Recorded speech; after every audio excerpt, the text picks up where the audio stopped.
अग्निना रयिम् अश्नवत् मोषम एव दिवे दिवे यशसम वीरवत्तमम् प्राप्त अग्निशे शब्द गति नित्य हमें पोषण मिले श्रेष्ठ वीर समयश मिले श्रेष्ठ वीर समयश मिले।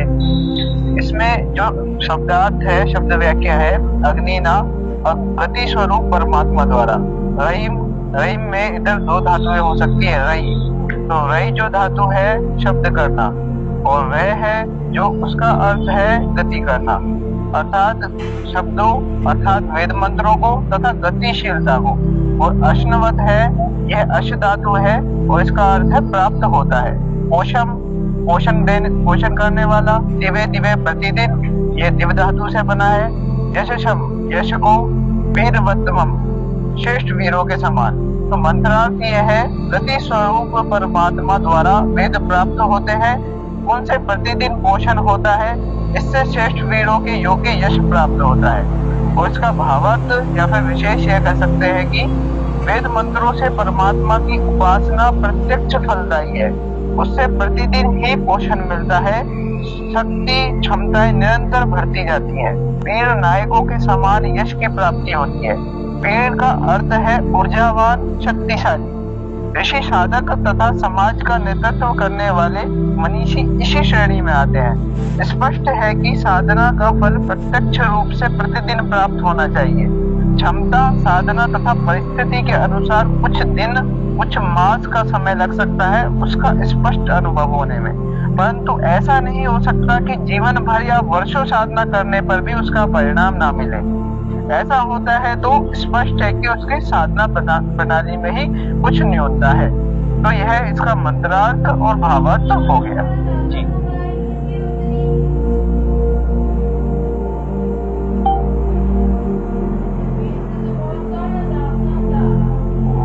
हाँ भाई जी, क्या हुआ?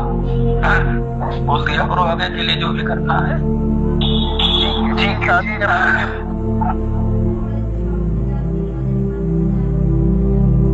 किसी शादी का प्रश्न हो तो बताएं।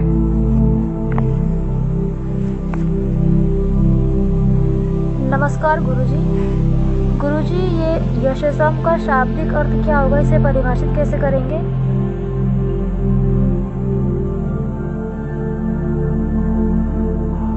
गुरुजी माइक खोलें। हाँ,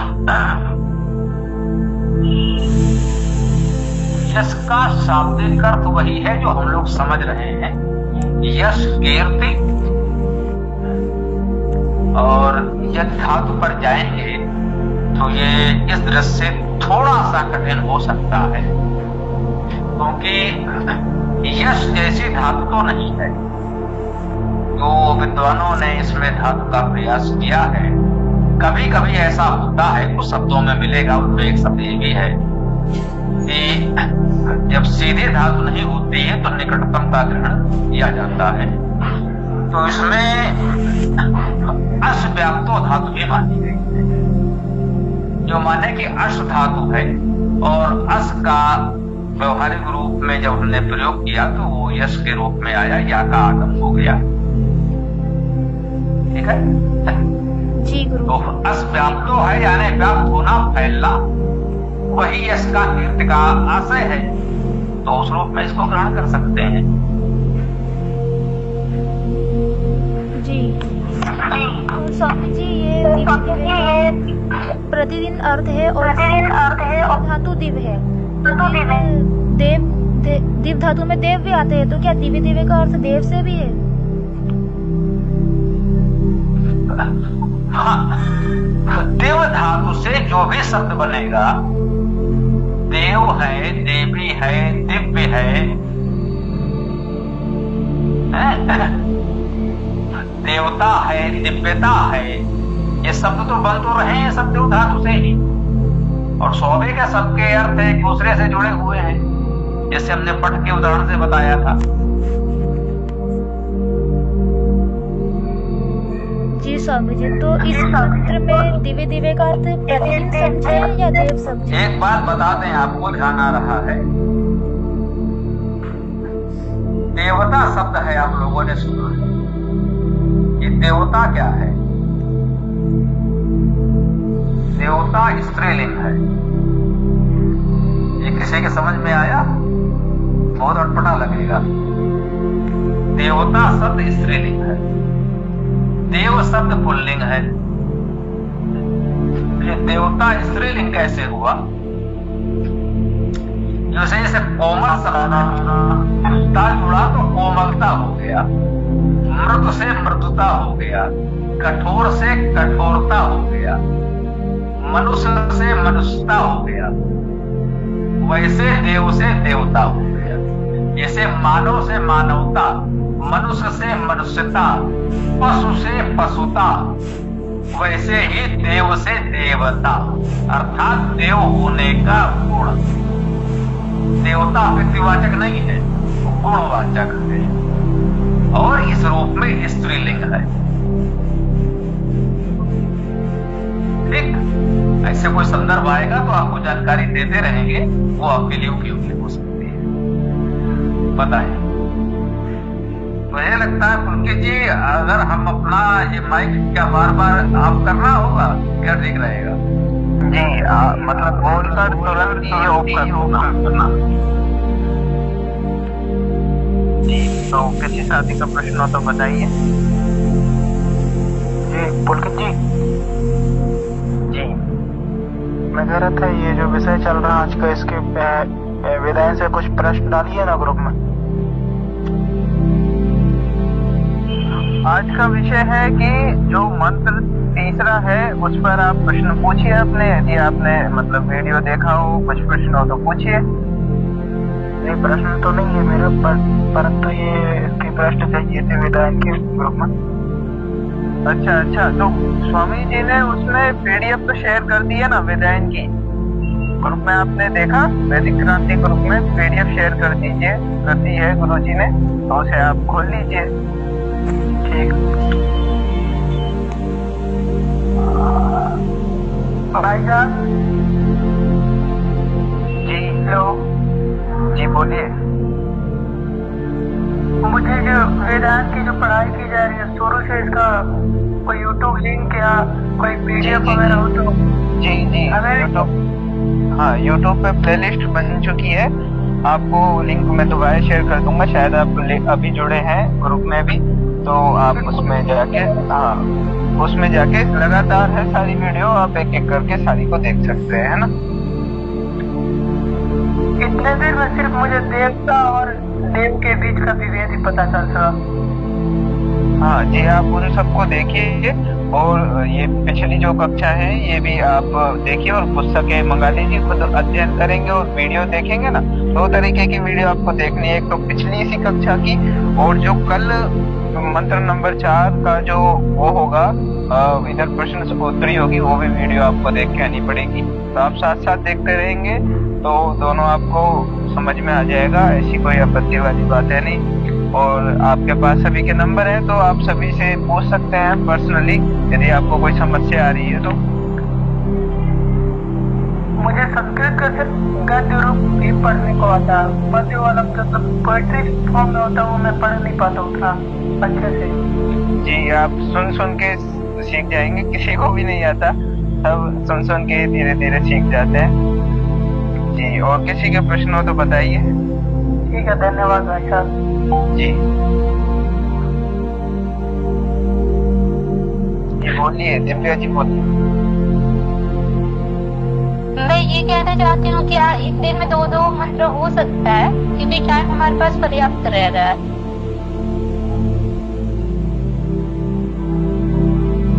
क्योंकि अब तक हमारे पास 30 मिनट हुए हैं, तो और कोई प्रश्न भी नहीं कर रहा है, तो ऐसे में 2 श्लोक रहेंगे, मतलब मंत्र होंगे तो अच्छा होगा। जी, कल से 2 शेयर कर देंगे, जो जितने पढ़ के आ सके हो। सबसे पूछ लीजिए, सभी के लिए सही है ना? क्योंकि मेरे हिसाब से सही, अभी तक किसी ने प्रश्न नहीं किया है।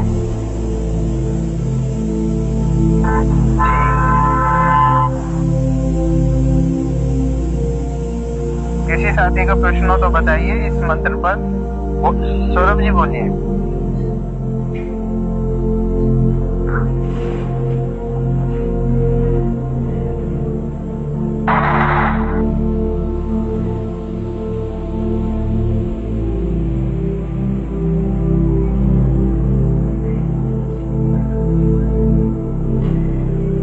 अन्य साथी का प्रश्न हो तो बताइए, कक्षा से संबंधित या वेदों से संबंधित।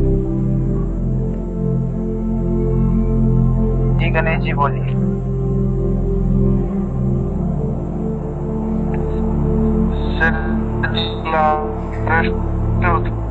नहीं चाहिए इसमें गुरु जी बता रहे जाके दूसरा जो अर्थ पूछ रहे को हम उसे आगे बढ़ाए।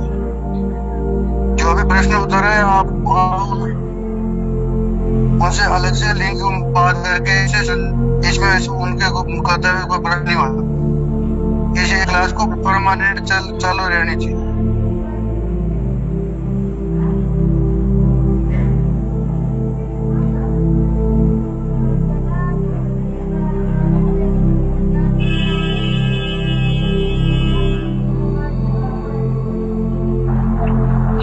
उज्जवल जी बोलिए। मैं ये पूछना चाहता हूँ कि वेद क्या है और वेदों को किसने लिखा? वेदों की आवश्यकता मनुष्य को क्यों पड़ी? ये तो आपको सब पिछली वीडियोस में मिल जाएगा, आप वहाँ देख लीजिए। फिर भी कोई समस्या है तो आप बताइएगा, है ना, क्योंकि ये सारे प्रश्न हो चुके हैं, उनको ही दोबारा लेंगे तो वो उचित नहीं होगा, है ना। ठीक है, मैं व्हाट्सएप के थ्रू आपसे संपर्क कर लूंगा। जी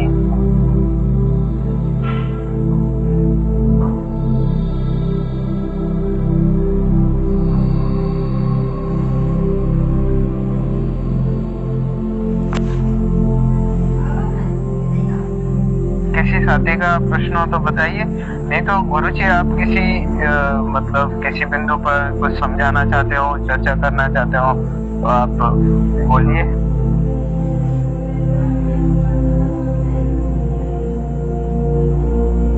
मुझे लगता है प्रश्न तो नहीं हो रहे हैं, तो अब आज इस कक्षा को समापन की ओर ले चलें कुछ सामान्य चर्चाओं के साथ।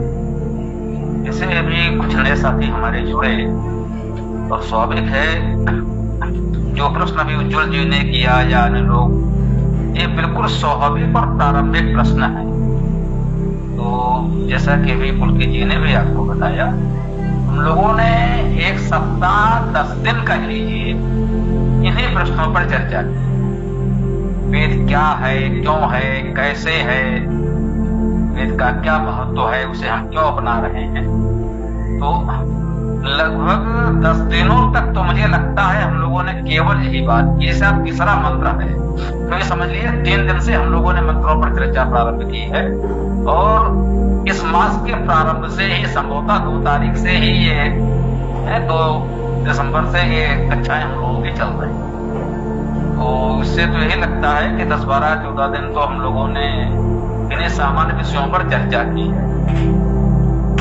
हमने यही प्रयास किया कि आपके अंदर ये जिज्ञासा जगाई जाए, जो कहें कि वो चिंगारी को धीरे धीरे हमने सुलगाया। और जब ये प्रश्न आपकी ओर से आया कि भाई वेद की चर्चा, वेद की कक्षा, वेद को पढ़ना हम कब प्रारंभ करेंगे, तो हमने कहा आज वो दिन आ गया कि आप उसके विषय में पर्याप्त जानकारी सुनते सुनते विस्तृति में आ गए कि आप चाह रहे हैं कि अब सीधे वेद पढ़ा जाए। उसके विषय में जो जानना था हमने जान लिया। तब हम लोगों ने प्रतिदिन एक मंत्र पर चर्चा प्रारंभ की। तो जो भी नए साथी हैं, जैसा कि पुलकित जी ने भी आपको बताया है, फेसबुक पर है, यूट्यूब लिंक है, सारे वीडियो बहुत परिश्रम करके पुलकित जी ने बनाकर क्रमबद्ध तरीके से दे दिए हैं। तो समय निकाल कर उनको देख ले, इन सारे प्रश्नों के उत्तर मिलेंगे। और फिर भी यदि कहीं कोई आवश्यकता होती है तो व्हाट्सएप पर आप हम सबसे संपर्क कर सकते हैं, हमसे भी बात कर सकते हैं, व्हाट्सएप पर कर सकते हैं, फोन कर सकते हैं, बात कर सकते हैं। क्योंकि समूह में सबका समय मूल्यवान है। अगर वही प्रश्न दोहराए जाएंगे तो बहुत से लोगों के लिए ठीक नहीं होगा। तो ऐसे कुछ प्रश्न अगर व्यक्तिगत हो जाते हैं तो उसको अलग से हम लोग बात कर सकते हैं, ठीक है। तो जो भी नए या पुराने लोग हैं, जैसे कि पुलकित जी ने चर्चा भी की है, तो हम लोगों ने ये प्रयास किया है कि पाठ पुस्तक के रूप में वेदायन, संस्कृत व्याकरण वैदिक इतिहास और कुछ अन्य पुस्तकें जो संभव होती है हम दे देते हैं। 200 रुपए का एक सहयोग राशि बच्चों के लिए तय किया गया है। विश्वास करें, उसके पीछे भावना यही थी कि हम कुछ सहयोग हम कर रहे हैं, कुछ सहयोग भावना आपकी भी दिखाई पड़े। तो उस रूप में जो लोग चाहें, ये स्पष्ट किया है शुरू से ही कि जो लोग चाहें वो मंगा लें, आपको सुविधा होगी। जो किसी भी कारण से नहीं मंगा सकते हैं तो कोई बात नहीं है, आप ऐसे भी कक्षा में जुड़कर जितना प्राप्त कर सकेंगे प्राप्त कर लेंगे। पुस्तकें रहेंगी तो निश्चित रूप से आपको अधिक लाभ होगा। ये स्वाभाविक है, पुस्तक होने से लाभ होता है, अन्यथा आप कक्षा में बैठेंगे तो कुछ तो सीखेंगे, ये भी ठीक है। तो अब आपको करना ये है कि जो कल का लिंक दिया जाएगा आपको पुलकित जी देंगे चौथे मंत्र का, या चौथा और पांचवा जो भी वो तय करेंगे, ये उनका दायित्व है। तो उस वीडियो को आप देख लें, और जिनको पिछले वीडियो देखने हैं वो थोड़ा सा समय और निकालें, पिछले वीडियो भी देख लें। तो ये सब तैयारियों के साथ हम लोग मिले बैठे। तो आपके पास जो भी जिज्ञासाएं होंगी, प्रश्न होंगे, तो हम लोग उसकी चर्चा करेंगे, उसे पूरा करेंगे, प्रयास करेंगे। यहाँ पर सामूहिक प्रश्न लिए जाएंगे और व्यक्तिगत प्रश्न है तो उसके लिए आप व्यक्तिगत रूप से फोन पर, व्हाट्सएप पर जैसे भी संपर्क कर सकते हैं, वो आपको सुविधा होगा। ठीक है।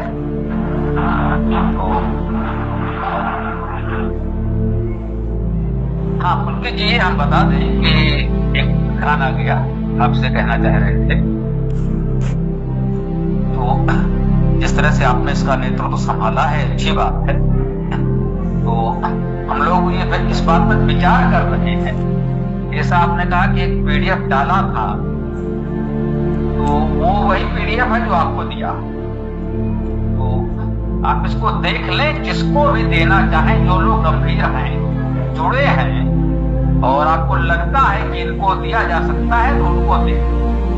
व्यक्तिगत रूप से दे दें, समूह में दे दें, ये आपको तय करना है, ये अधिकार आपके पास है। हमारा आशय यही था कि उसका दुरुपयोग न हो। जो चाहते हैं, जिनको आवश्यकता है, उनको उसका लाभ अवश्य मिले। क्योंकि उससे कुछ अर्जन तो नहीं किया जा सकता, उससे कुछ कमाया जा सकेगा, हम या आप कोई भी कुछ कर लेगा। उसका सबसे बड़ा लाभ यही है कि अधिक से अधिक लोग उसका लाभ उठाएं। तो ये रखना चाहिए, ऐसा भी नहीं कर देना चाहिए। उस रूप में हमने रखा है। हम ये भी कर सकते हैं, आप सब लोग विचार करें, जो हमारे संपूर्ण वेद भाष्य, यजुर्वेद का भाष्य, सामवेद का भाष्य, पूरा का पूरा हम आपको पीडीएफ दे देंगे। जो पढ़ सकते हो पढ़ें। जैसे कि अभी हम लोगों ने देखा कि प्रारंभ में एक सप्ताह से अधिक 10-12 दिन इस बात पर लगे वेद के विषय में सामान्य परिचय देने में, तब आपके मन में ये चिंगारी से ज्वाला बनी कि भाई अब वेद की कक्षा कब प्रारंभ होगी, वेद पढ़ना हम कब प्रारंभ करेंगे। हमने कहा ठीक है, कब से प्रारंभ करेंगे। आपके मन में ये आया तो यही तो चाहते थे। तो उसी प्रकार से जब कुछ जिज्ञासु हो, जिनको चाहिए, तो पूरा का पूरा हम आपको वेद भाष्य, यजुर्वेद, सामवेद आदि जो भी है दे सकते हैं। कुछ लोग पढ़ना तो चाहें, हमें प्रसन्नता हो। हाँ, इसको एक इस रूप में भी लेते रहे कि जो लोग जुड़ना चाहते हैं, थोड़ा सा सहयोग आपका भी रहे। तो ये 200 रुपए वाली योजना तो समझिए कि बहुत दिनों तक चलती रही है ना। तो व्याकरण भी सबके लिए आवश्यक है। हाँ, व्याकरण का और इतिहास का पीडीएफ संभवतः नहीं मिल पाएगा, ये पुरानी पुस्तकें हैं और उस रूप में इसका पीडीएफ बनाने का श्रम न करें, इतना मूल्य नहीं है ना। 100-200 रुपए में ये पुस्तक आपको मिल जा रही है, तो उसके पीडीएफ के प्रयास में न रहे। इस समय का पूरा वेद भाष्य है और बड़ी बड़ी पुस्तकें हैं जिनका बहुत अधिक मूल्य है, तो वो बच्चों पर बोझ कैसे डाला जा सकता है। तो लगेगा कि आप लोग इतने गंभीर हैं, पढ़ना चाहते हैं, तो उसकी पीडीएफ आपको उपलब्ध करा दी जाएगी। तो एक जोड़ने के लिए एक प्रवेश शुल्क या कुछ भी समझें, जिनसे संभव है 200-300 कर देंगे, तो वो पुस्तकें आपके पास रहें। पुस्तकें इसलिए भी रहना आवश्यक है, मेरा मन है, यदि आप लोगों को अच्छा लगे कि आप इस कक्षा से जुड़े हैं तो आपके घर में वेद की कुछ पुस्तक होनी चाहिए। आपके परिवार वाले देखें, आपके मित्र देखें, मिलने जुलने वाले रिश्तेदार संबंधी जो भी आए जाए देखें, उनको लगे कि आप वेद से जुड़े। आप जैसा ही एक युवक हम लोगों से जुड़े, संयोग से वे जॉब में है, आई भी है, उस दिन जुड़े रहे, कुछ छोटी छोटी ले गए वेदायन भाष्य में ये सब देखा भी पुस्तकें। अंतिम में उन्होंने कहा जब सब देखा, घर में भी कहाँ जाते हो, क्या करते हो, ये है, तो बताया कि भाई इस तरह से है, स्वामी जी उनके पास जाते हैं वेद पढ़ने, वेद सीखने। तो उनका भाई वेद सीखना चाहते हो तो घर में वेद होना भी तो चाहिए। तो वो चारों वेद लेकर गए। एक पुस्तक में चारों वेद हम लोगों ने दिया है, जिसमें अर्थ नहीं है, केवल संस्कृत है। उसका यही उद्देश्य है, वेद स्थापना। जैसे आप घर में मूर्ति स्थापना करते हैं, जड़ मूर्ति क्या करती है, उसके तुलना में आप मान लीजिए कि जैसे मूर्ति देखकर आपको प्रेरणा मिलती है कि राम जी की मूर्ति है, तो देखकर राम के चरित्र से, उनके मर्यादाओं से, उनके गुणों से हमें प्रेरणा मिलती है। कृष्ण जी का चित्र है, उनके कृष्ण जी की मूर्ति है, तो उनसे हमें कुछ प्रेरणा मिलती है। वैसे ही वेद स्थापना घर में होगी, वेद होगा, तो कहीं ना कहीं हमको उससे प्रेरणा मिलेगी कि वेद हमारा मूल धर्म ग्रंथ है और ये हमें पढ़ना चाहिए, जानना चाहिए। तो जितने सामर्थ्य आपकी है उतने का वेद हम आपको देने की स्थिति में है, प्रयास कर रहे हैं कि पहुंचा दें, जितने भी आपके सामर्थ्य है। देखा कि 100-200 रुपए से 11,000 तक का सेट बनेगा, पूरा संपूर्ण साहित्य हम लोगों ने पोस्ट देते हैं, कुछ लोगों ने देखा भी होगा। ये सभी पुस्तकें तो 11,000 तक है। 100 भी के बच्चे कैसे करेंगे? तो वो तो जो संपन्न है, कोई चाहेगा तो मंगाएगा, नहीं चाहेगा कोई बात नहीं। तो यदि आप लोगों से संभव है तो कहीं ना कहीं मनोरंजन सिनेमा का टिकट 100-200 रुपए यहाँ वहां लगी जाता है, तो उतने का कुछ तो आपके पास वेदायन, व्याकरण, इतिहास कुछ होगा कि भाई हमारे घर में इस तरह की बात है। तो ये प्रयास है, करते रहें। तो जो मान लीजिए कि कुछ सहयोग इसमें हम कर रहे हैं, कुछ थोड़ा सा आप प्रयास करें, तो घर घर वेद स्थापना अभियान हमारा ये है कि हर घर में वेद हो। तो हर घर में वेद ऐसे ही पहुंचेगा, पीडीएफ आपके मोबाइल में पड़ा रहेगा, उससे तो घर में वेद स्थापना नहीं होगी। तो एक अभियान है कि हर घर में वेद हो और हर व्यक्ति वेद पढ़े। तो इसमें थोड़ा सा आप लोग जितना संभव हो सहयोग करें। यदि आपके जानने वालों में कुछ साधन संपन्न लोग हैं तो उनसे सहयोग ले लें, वो स्पॉन्सर कर दें। भाई उन्होंने कुछ धन का अनुदान दे दिया और आपने पुस्तकें मंगा ली, आपने आपके मित्रों ने लोगों के घरों में पहुंचा दी। तो इस तरह के प्रयास हमको करने हैं। इस वेद, आप वेद पढ़ें, ये तो अभियान हमारा है, ये वेद शिक्षा का। उसके साथ ही व्यवहारिक रूप से मान के चलें कि घर घर वेद स्थापना अभियान भी हमें चलाना है। और उसमें कोई वो नहीं है कि आपको चारों वेद होने चाहिए, कितना होना चाहिए, जितना संभव हो। इसीलिए छोटा सा वेदायन बना दिया, इतना होना चाहिए। स्वराज सूक्त है हमारा, वेद गीतायन है, छोटी छोटी पुस्तकें हैं, 200-300 रुपए इसलिए आ रही है कि बहुत अल्प संख्या में हम लोग सबको आ पा रहे हैं, साधन नहीं। जैसे कि हमने बताया था कि कानपुर में हम लोगों ने 2 लाख से गीता छापी और अभी तक वो निःशुल्क बांटी जाती है। शहर के धनी लोगों ने लगाया, लाखों लोग गीता छापी और बांटी जाती है, बांटने में भी खर्च किया जा रहा है। तो जहां उनसे सामना है और हम लोगों को जैसे तैसे करना पड़ रहा है, तो ये थोड़ा सा है। तो एक अच्छे कार्य में सहयोग समझ करके जिनसे संभव, इसीलिए हमने ये नहीं रखा कि नहीं साहब इस कक्षा में जोड़ने के लिए आपको कुछ करना है, उससे आपको पढ़ने में सुविधा भी होगी। और हमारी भावना है कि आपके घर में वेद किसी भी रूप में हो, छोटे रूप में हो, होना चाहिए। तो जितना संभव हो अपना प्रयास करें, देखा जाएगा जो संभव होगा। किसी का कोई प्रश्न हो तो कर सकते हैं, अन्यथा फिर इस कार्यक्रम को आज विराम दिया जाएगा।